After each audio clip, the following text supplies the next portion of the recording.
नमस्कार दोस्तों, आज के इस खूबसूरत दिन में मैं आप सभी दोस्तों का स्वागत करता हूं। दोस्तों, एक और स्टॉक मेरे रडार पर आया है, जिस स्टॉक को आप लोग अपनी वॉच लिस्ट में चाहें तो लगा सकते हैं और इन्वेस्ट करने का डिसीजन लेने के लिए आप अपने इन्वेस्टमेंट एडवाइजर से सलाह मशवरा करके कर सकते हैं। दोस्तों, ये एक ऐसा स्टॉक है जिस स्टॉक के अंदर बड़े अनयूजुअल से मूव आए हैं और पहले भी ये बड़े अनयूजुअल से मूव दिखाता चला रहा है और मेरे को ऐसा लगता है कि यार इसकी मानक ना एक्सचेंज को जरूर चली होगी। और दोस्तों, किसी भी तरीके की अब मैं न्यूज़ को इसके ट्रैक कर रहा था और मुझे 18 जनवरी की इसकी एक न्यूज़ मिलती हुई है जो मैं आप लोगों के साथ में शेयर करके चलूंगा।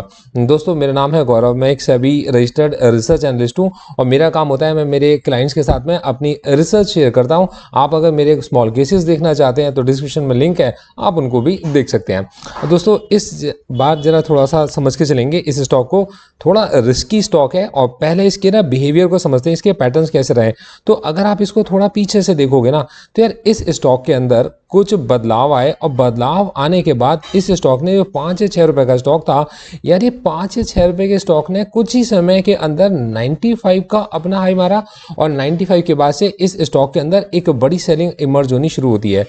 दोस्तों, ये स्टॉक अपने 200 डेज के मूविंग एवरेज के नीचे निकल जाता है और 34 के पास में से हम लोगों ने बाई की बड़ी कैंडल्स को ऑब्जर्व किया। दोस्तों, बड़े वॉल्यूम्स इमर्ज होकर आते हैं, बड़े वॉल्यूम्स हाई प्राइस के साथ निकल कर आते हैं। मतलब इस प्राइस के पास यहां कहीं पर किसी के बहुत सारे बाय के ऑर्डर लगे पड़े होंगे और ये बाय के ऑर्डर्स एग्जीक्यूट हो गए होंगे। दोस्तों, ये स्टॉक फ्यूचर्स और ऑप्शंस का स्टॉक नहीं है।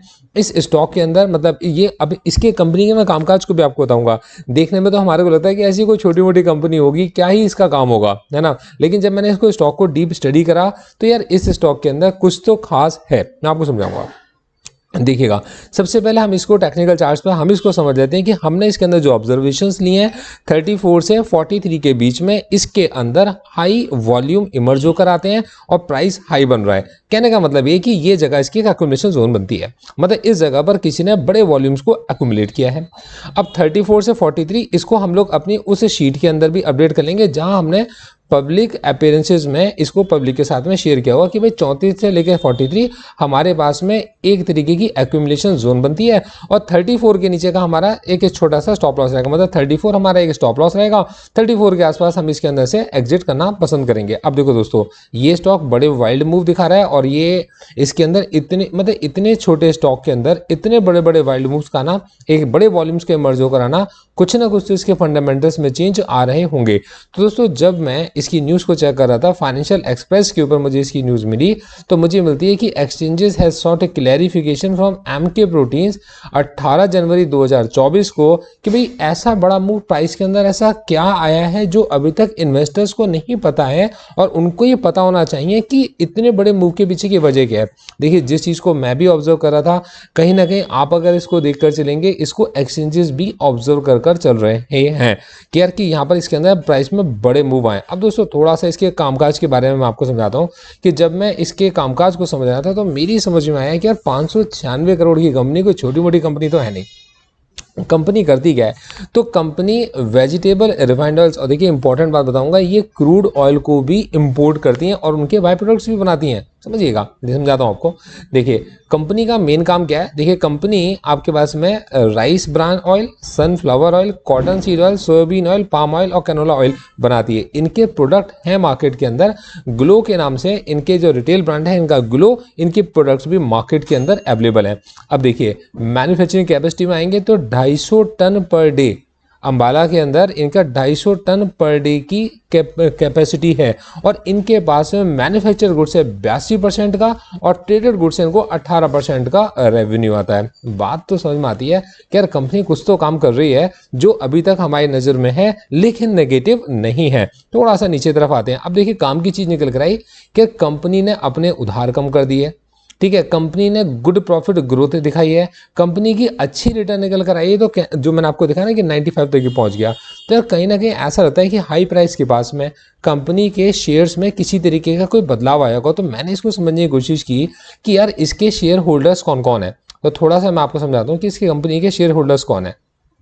ये आ गए इन्वेस्टर्स पर, और इन्वेस्टर्स पर आएंगे तो इसकी जो प्रमोटर्स हैं, प्रमोटर्स के पास 74% की हिस्सेदारी है और पब्लिक में इसकी जो हिस्सेदारी है वो बहुत ज़्यादा बटी हुई है। अब देखिएगा, प्रमोटर्स ने अभी तक अपने स्टेक को, देखिए 2019 में अपने स्टेक को उन्होंने बढ़ाया और अभी तक इन्होंने अपने स्टेक को कम नहीं किया। ये जो भी चेंजेस आ रहे हैं, ये जो भी बदलाव आ रहे हैं, जो स्टॉक्स पब्लिक के पास हैं उनसे आ रहे हैं। अब देखिए इंपॉर्टेंट बात बताता हूँ, जनवरी 31 के आसपास इस कंपनी का रिजल्ट आना, मतलब 30-31 के आसपास इस कंपनी का रिजल्ट आना है, और इसके रिजल्ट से पहले हमें ये बड़ी मूवमेंट्स देखने को मिल रही हैं। अब मुझे पता नहीं कि एग्जैक्टली क्या इसके पीछे के रीजंस रहेंगे, तो थोड़ा सा मैं आपको इसकी सेल्स की तरफ लेकर चलता हूँ। देखिएगा इसकी बैलेंस शीट को जब मैं चेक कर रहा था तो यार कंपनी का कोई भी करंट वर्क इन प्रोग्रेस नहीं है, मतलब ये कोई नई कैपेसिटी पे काम नहीं कर रहे। कुछ नए एसेट्स इन्होंने आपके पास में अपने बढ़ाए या कम करें, तो पता चलता है कि 103 से इनके एसेट्स घटकर आपके पास में 63 करोड़ के एसेट्स इनके पास में हो जाते हैं। अब देखिए कंपनी के रिजर्व्स बढ़ गए हैं, कंपनी की बोरोइंग्स कितनी है आपके पास में, 45 थी, अब 7 रह गई हैं। अदर लायबिलिटी 10 थी, तो आपके पास में 7 रह गई हैं, 7 करोड़ की लायबिलिटीज रह गई हैं। अब थोड़ा सा इनकी बैलेंस शीट को देखते हैं, तो हमने ये देखा कि इनकी जो सेल्स है वो अभी तक की हाईएस्ट एवर सेल्स मार्च 2023 में उन्होंने अपनी पोस्ट की है, मार्च 2023, ठीक है। कंपनी के जो एक्सपेंसेस हैं 298 करोड़ के, कंपनी का ऑपरेटिंग प्रॉफिट 2023 में इन्होंने 17 करोड़ का ऑपरेटिंग प्रॉफिट इन्होंने पोस्ट किया। देखिए मार्च 2023 निकल चुका है, ठीक है। ऑपरेटिंग प्रॉफिट मार्जिन 5% है, और प्रॉफिट बिफोर टैक्स कितना है, 15 करोड़ का प्रॉफिट है इनका बिफोर टैक्स, और नेट प्रॉफिट इनका 11 करोड़ का निकल कर रहा है, जो कि अभी तक का हाईएस्ट एवर था।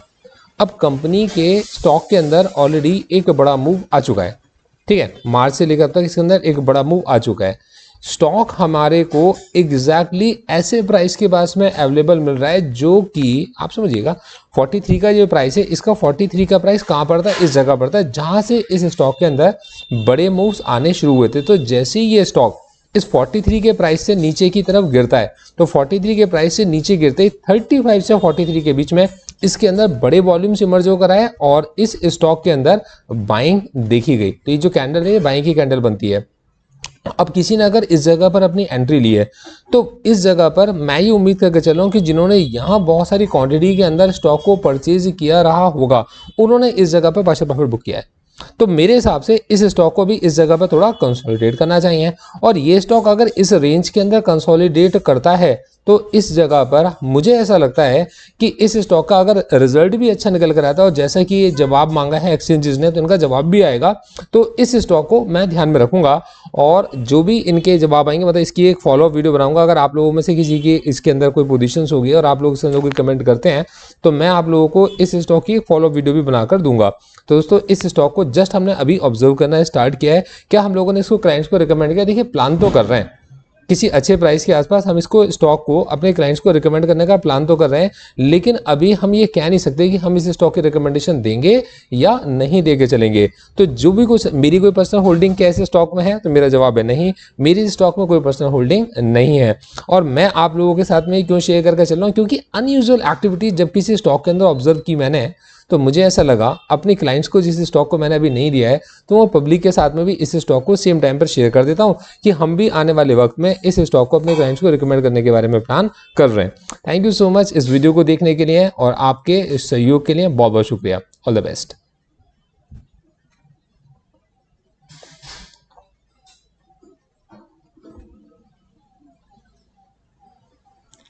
Investors market are subject to market risk. Read all the related documents carefully before investing.